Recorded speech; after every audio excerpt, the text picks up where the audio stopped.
अब श्रवण करेंगे श्री कृष्णा भगवान और गोवर्धन पूजा।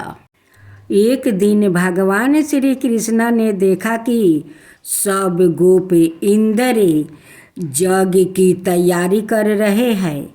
उन्होंने नंद बाबा से पूछा, पिताजी आप लोग किस यज्ञ की तैयारी कर रहे हैं? लगता है कि यहाँ कोई बड़ा उत्साह होने वाला है। नंद बाबा ने कहा, बेटा भगवान इंद्र वर्षा करने वाले मेघ के स्वामी है। मेघ उन्हीं के रूप है। वो समस्त प्राणियों को दीर्पित करने वाला जल बरसाते हैं। हम लोग उन्हीं मेघपति भगवान इंद्र की पूजा करते हैं। मनुष्यों को खेती आदि प्रयत्नों का फल देने वाले इंद्र ही है।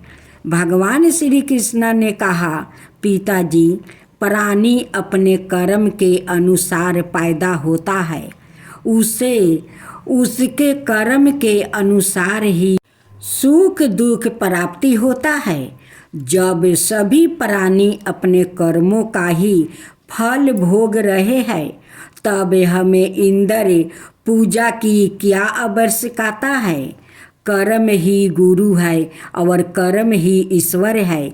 इसलिए पिताजी मनुष्यों को चाहिए कि वो वर्ण और आश्रय के अनुसार धर्म चरण करता हुआ कर्म का ही आदर करे।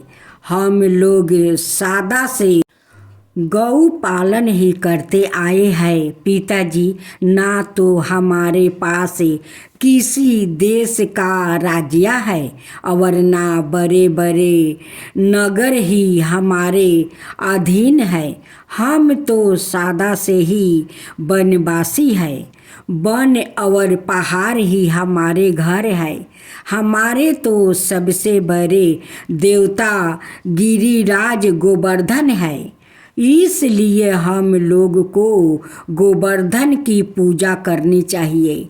इंद्र यज्ञ के लिए तो जो सामग्री एकत्र की गई है, उसी से हमें गिरिराज की आराधना करनी चाहिए।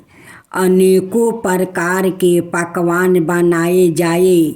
वेद पाठी ब्रह्मा द्वार गिरिराज की प्रसन्नता के लिए हवन कराया जाए।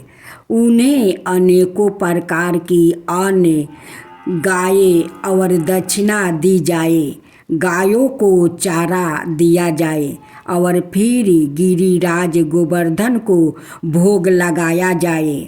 उसके बाद सुंदर सुंदर वस्तु और गहने पहनकर गिरिराज गोवर्धन की परिक्रमा की जाए। पिताजी मेरी तो ऐसी ही इच्छा है। ऐसा यज्ञ गौ ब्राह्मण और गिरिराज को तो प्रिय होगा ही, मुझे भी बहुत प्रिय है।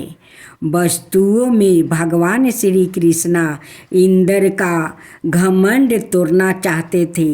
नंद बाबा आदि गोपों ने भगवान श्री कृष्णा की सलाह को बड़ी ही प्रसन्नता से स्वीकार कर लिया। पहले ब्राह्मणों से अश्वत्थ वचन कराकर गिरिराज की षोडशोपचार से पूजा कराई गई। ब्राह्मणों को दक्षिणा दी गई।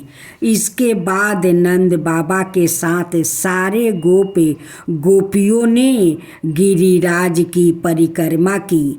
भगवान श्री कृष्णा गोपों को विश्वास दिलाने के लिए गोवर्धन के ऊपर एक दूसरा विशाल शरीर धारण करके प्रकट हो गया और सारी सामग्री का भोग लगाने लगे।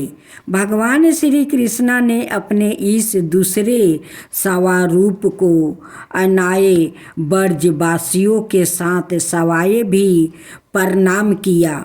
उन्होंने कहा, देखो कैसा आश्चर्य है। गिरिराज ने सवाए प्रकट होकर हम पर कृपा की है। यह जैसा चाहे रूप धारण कर सकते हैं। जो वनवासी जीव इनका निरादर करते हैं उन्हें यह नष्ट कर डालते हैं। आओ हम लोग अपना और गौओं का कल्याण करने के लिए इन गिरिराज को नमस्कार करें।